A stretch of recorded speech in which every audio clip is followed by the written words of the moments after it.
some legal analysis. We are now joined by Melusi Khumalo. Thank you very much, sir, for your time this afternoon. Perhaps let's start with news just in, because during the cross-examination by the defense advocate, Mr. Khumalo, he was asked by the judge whether he will be calling Kelly Khumalo, or rather he asked the state if they will be calling Kelly Khumalo, and the state saying that they have no intention to call Kelly Khumalo to take to the witness stand, prompting the defense to then say that they're going to put an application for Kelly Khumalo to come to court. Is this unusual that the state will not call someone or one of the people that was in the house on the night that SENZO MEYIWA died? Firstly, good afternoon to you, Sister Duzi, and to the viewers at home. It's a very strange position by the state. The first thing that comes to my mind is that Mr. Meyiwa was Kelly's boyfriend, and probably Kelly would learn to testify, and bring justice if that's what she would want. So it's very strange. But also, let us remember that the state has been doing very strange things, respectfully, if I put it like that, because remember there's another docket 375/19, where Kelly is also a suspect. So in that docket, they say the people that are in the house, or the witnesses, they are the ones who must answer to what happened to Mr. Meyiwa. So if she comes and becomes a witness, she will have to answer those questions, unfortunately. So it may seem to others, I'm not saying it's like that, but it may seem as if she's being shielded. What are the options, or how do you see it playing out? Is it possible that then the court will deny the defense's application, or normally would that application be approved to call Kelly Khumalo to take to the stand? No, definitely, I don't see the court denying that, because we need to arrive at the truth. So she has to come in as a witness and testify, or they will have to take it through the statement that she made as well. So I see the courts. I believe we have a judge, not to compare him to the previous judge or any other judge, but we have a judge who wants to, seem to be a fair judge, and who is a firm judge, who will want to see to it that the truth is found or is revealed. So I don't see him saying she must not come or denying that access.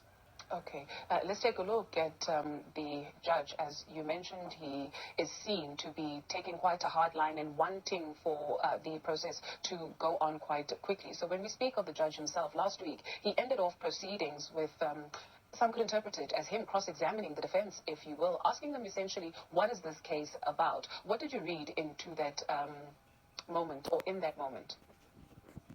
What I read in that moment is that the judge wants to make sure that the defense doesn't waste time on unnecessary questions.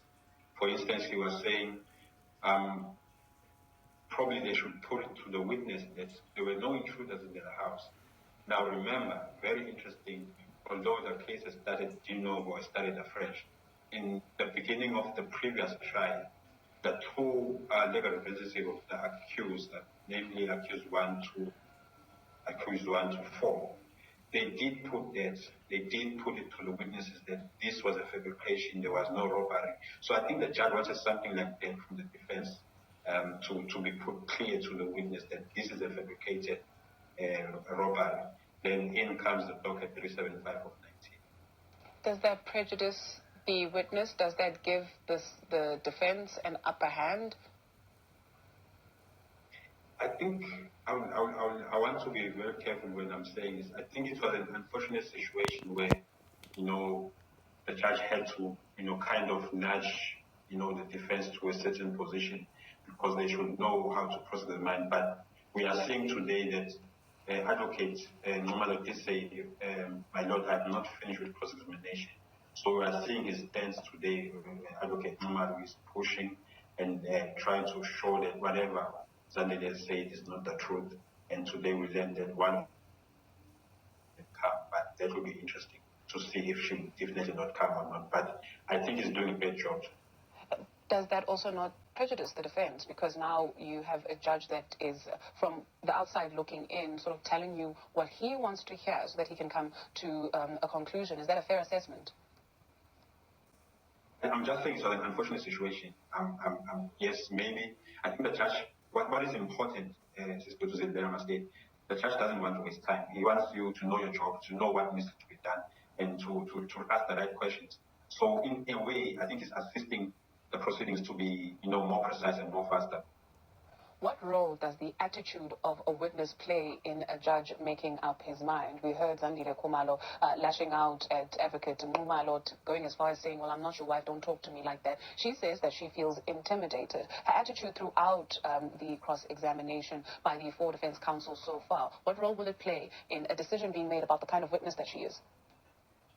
When a witness is being cross-examined by defense, what the judge would want to see is to see that the witness is credible, to see the behavior of a witness when put under pressure, that they will answer the questions truthfully and honestly without, trying to run away from it. So when you see a witness that is being evasive, it counts for something that could be looked at as if it's in a negative light, and that, it brings their evidence into question. So it's not a good thing for the witness to do that. If it's a witness for the state, it's not good for the state. So it might bring something to the judge. But I think when the judge makes a judgment, he will not only make a judgment only on that. He will look at it holistically. But it's not a good thing if the witness is not, being truthful and the witness is being evasive.